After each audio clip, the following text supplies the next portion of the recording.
GM, GM, GM. So, today I want to talk about Lilium, which is our brand new LDSSR. Everyone may or may not have pulled her. I think most of you have because you guys tried to make her look like this OP busted one-shot unit. And so if you have one of those guys that pulled for, Lilium, let's go through her guide and give you some ideas on how to play her, what's her role, how I would build her, and all that kind of stuff. Okay, so without further ado, let's take a look at her in the archive. Okay, because that's where she is 555, right? So we know what she mainly does. You can see she has pretty high speed, she has pretty good attack. Her HP and defense is not horrible as well. Okay, her first skill basically gives her attack up, speed up, deals 500% to a single enemy, and increases the final damage by 50% if the target has 60% or more HP.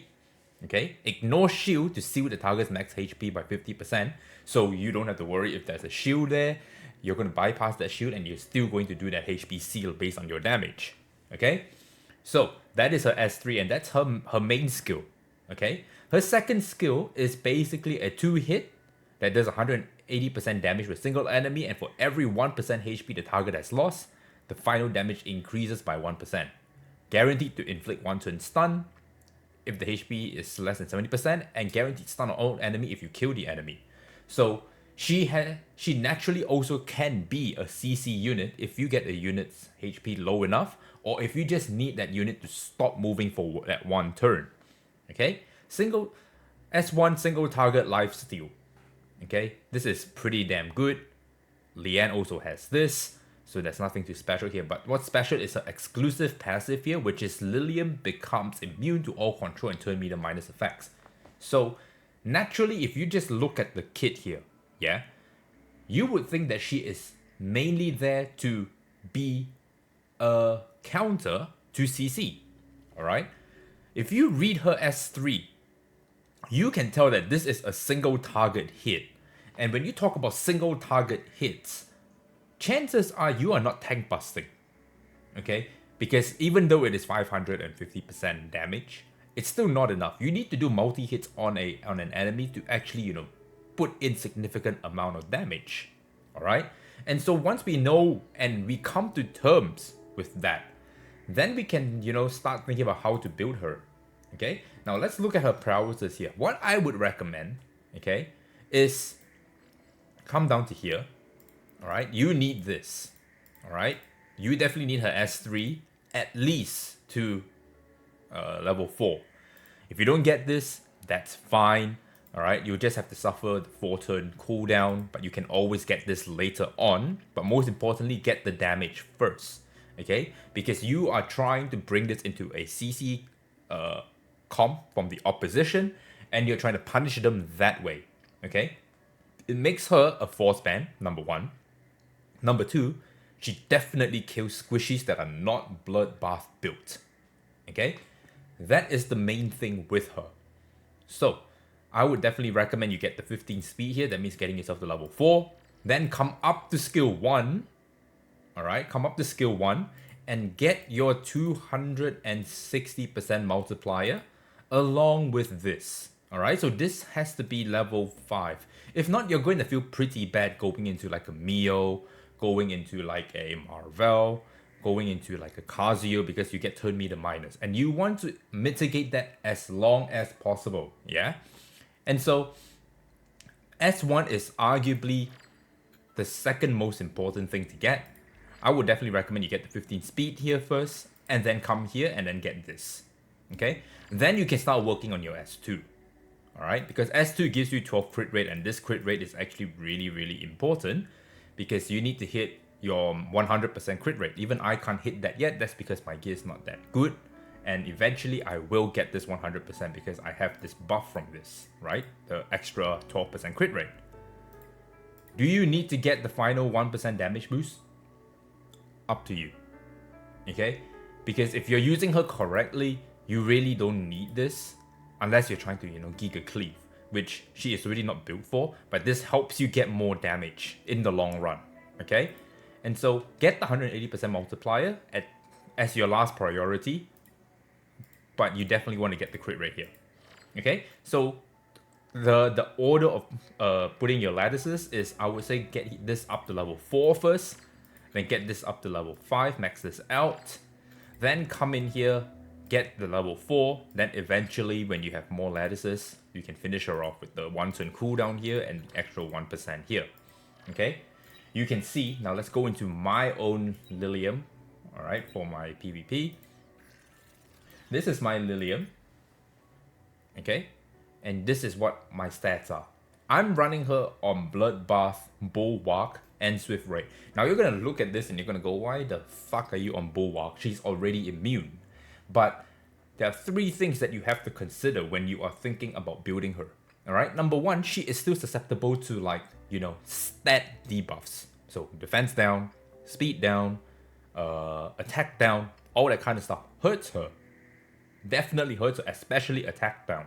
Because she's a single target hitter, she needs to do her thing when she actually hits her skill.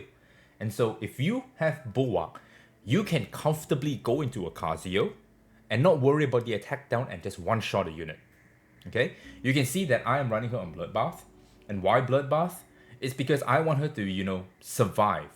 If they try to gun her down, at least it's not that easy. You really need like some ridiculous DPS to actually gun her down, which is highly unlikely if you're drafting her correctly in a bruiser comp, right? You're gonna bring healers or revivers. And so you can see I gave her, you know, 3.6k attack, 235 crit damage, 4% crit is missing here because I didn't even roll a single time into this crit here, but this is my, you know, one of my best Bulwark DPS sets with some speed, okay? Even, you can see, my gear is not fantastic, right? But everyone can probably relate to this, okay? And so you want to try to hit, you know, as much damage as you can, right? While trying to get as much crit rate as you can, all right? I have 4 more crit rate to get. I'm definitely going to try and find that in one way or another, either through this piece here, or maybe through this piece here. Who knows, okay? 2x is coming. I'm going to, you know, try and build her up so that she's a 100% crit, okay? Now, I'm running her on Codex. And why am I running her on Codex? It's because I want to have that flexibility, all right, on the first turn to go S3, get my attack up, wrap around again, and if I see a chance to S3 to nuke a second unit, I might as well just do it, right? Or if I see a unit HP really low, I can always just slap the S2 with attack up and speed up, hit them, kill them, stun the entire team, wrap around again, because now I'm guaranteed to wrap around again, right? Put back up that speed up and attack up, nuke another unit. That's how I like playing her. Because if she takes more than 3 turns, okay, you've probably won the game already if you're drafting her in the correct situation and not trying to take her and tank bust. Let's be real, okay? And so this is what I run on her. The second build that I would recommend running her on is a White Fang build, actually. And that's because you're gonna you're gonna make her Giga Fast, you're gonna use her to nuke down the unit, okay?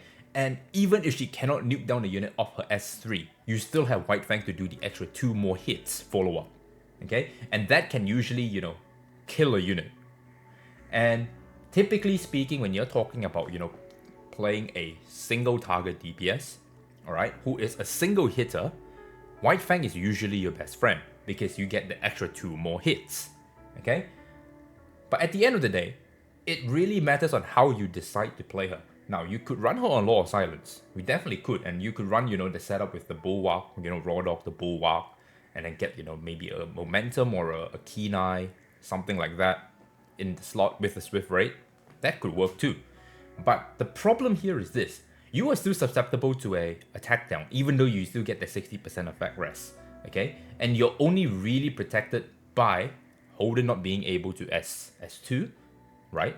To hit you on the S2, which is fine. Bulwark also saves you from that. But you're still going to get, if you're drafting into a Holden, you're still going to get attack down regardless, right? So I might as well just put her on Bulwark, you know, so that they, even if they want to just S2 and try to nuke down the Lilium because they were greedy, they have that option. Because if I give them enough options, they're going to get overloaded with ideas. And if they choose the wrong idea, I win the game. Alright, that's how that's the little mind games that you have to play here, and which is why I went with Bulwark, because I don't get defense down, don't want to get one-shotted, I I can't get attack down. You have to strip the bulwark or the immunity before you can do that.